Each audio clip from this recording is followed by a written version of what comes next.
اگر آپ ہمارے چینل پر نئے ہیں تو ہمارے چینل کو ابھی سبسکرائب کر لیں اور ساتھ والے بیل کے آئیکن پر کلک کر کے نئی آنے والی ویڈیو کی نوٹیفیکیشن بر وقت حاصل کریں۔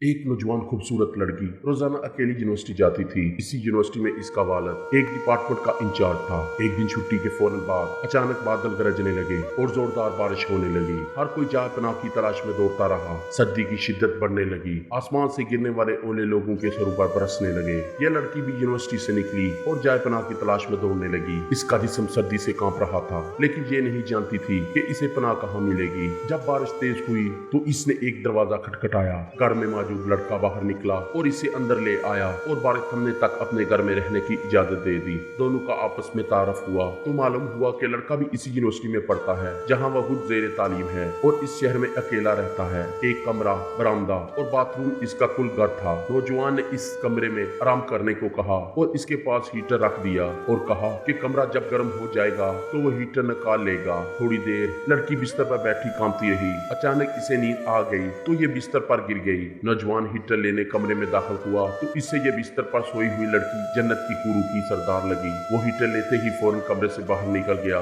لیکن شیطان جو کہ اسے گمراہ کرنے کے موقع کی تلاش میں تھا اسے وسوسے دینے لگا اور اس کے ذہن میں لڑکی کی تصویر خوبصورت بنا کر دکھانے لگا۔ تھوڑی دیر میں لڑکی کی آنکھ کھل گئی۔ جب اس نے اپنے آپ کو بستر پر لٹا ہوا پایا تو بڑبڑا کر اٹھ گئی اور گھبراہٹ کے عالم میں بے تحاشا باہر کی طرف دوڑنے لگی۔ اس نے برآمدے میں اسی نوجوان کو بے ہوش پایا۔ وہ انتہائی گھبراہٹ کے عالم میں گھر کی طرف دوڑنے لگی اور پیچھے مڑ کر بھی نہ دیکھا، یہاں تک کہ اپنے گھر پہنچ کر باپ کی گود میں سر رکھ دیا جو کہ پوری رات اسے شہر کے کونے میں تلاش کرتا رہا تھا۔ اس نے باپ کو تمام واقعات منو عین سنا دیے اور اس سے قسم کھا کر کہا کہ میں نہیں جانتی جس عرصہ میں میری آنکھ لگی کیا ہوا میرے ساتھ، کیا کیا گیا، کچھ نہیں پتا۔ اس کا باپ انتہائی غصے کے عالم میں اٹھا اور یونیورسٹی پہنچ گیا اور اس دن غیر حاضر ہونے والے طلبہ کے بارے میں پوچھا تو پتہ لگا کہ ایک لڑکا شہر سے باہر گیا ہے اور ایک بیمار ہے، اسپتال میں داخل ہے۔ باپ اسپتال پہنچ گیا تاکہ اس نوجوان کو تلاش کرے اور اس سے اپنی بیٹی کا انتقام لے۔ اسپتال میں اس کی تلاش کے بعد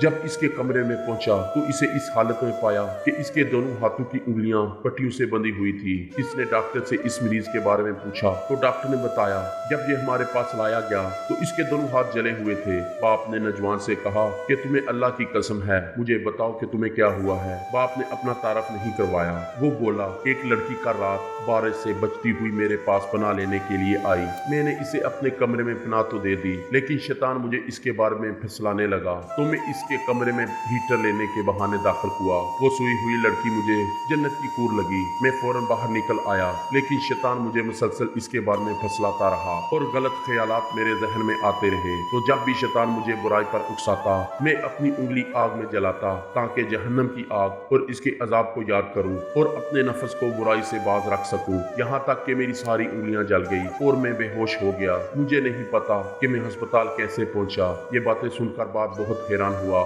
بلند آواز سے چلایا اے لوگو گواہ رہو، میں نے اس پاک سیرل لڑکے سے اپنی بیٹی کا نکاح کر دیا ہے۔ سبحان اللہ، یہ ہے اللہ سے ڈرنے والوں کا ذکر۔ اگر اللہ کا خوف نہ ہوتا تو اس لڑکی کی عزت محفوظ نہ رہ سکی ہوتی۔ جو بھی لڑکا یا لڑکی غلط تعلقات قائم کرتے ہیں یا غیر شرعی دوستیاں یا محبتیں کرتے ہیں تو اپنے اس برے فعل کو چھپانے کی قطع الامکان کوشش کرتے ہیں۔ وہ چاہتے ہیں کہ والدین ان کے کاموں سے بے خبر ہیں، حالانکہ وہ یہ جانتے ہیں کہ اللہ ان کے ہر فعل سے باخبر ہے، پھر بھی ان کے دل میں اللہ کا خوف پیدا نہیں ہوتا۔ ایسا کیوں ہے؟ کیونکہ والدین نے بچپن سے ان کے دل و دماغ میں اللہ کے خوف کے بجائے اپنا ذاتی خوف، رعب و دبدبہ، سزا کا ڈر ہی بٹھایا ہے۔ اس لیے آج وہ اللہ سے بے پرواہ ہو کر والدین سے چھپ کر گناہوں کا ارتکاب کرتے ہیں۔ اور ایسے بھی والدین ہیں جنہوں نے اپنی اولاد کی تربیت خوف خدا پر کی تو ان کی اولاد نے بھی ہمیشہ برائیوں سے اپنے آپ کو باز رکھا۔ سبحان اللہ۔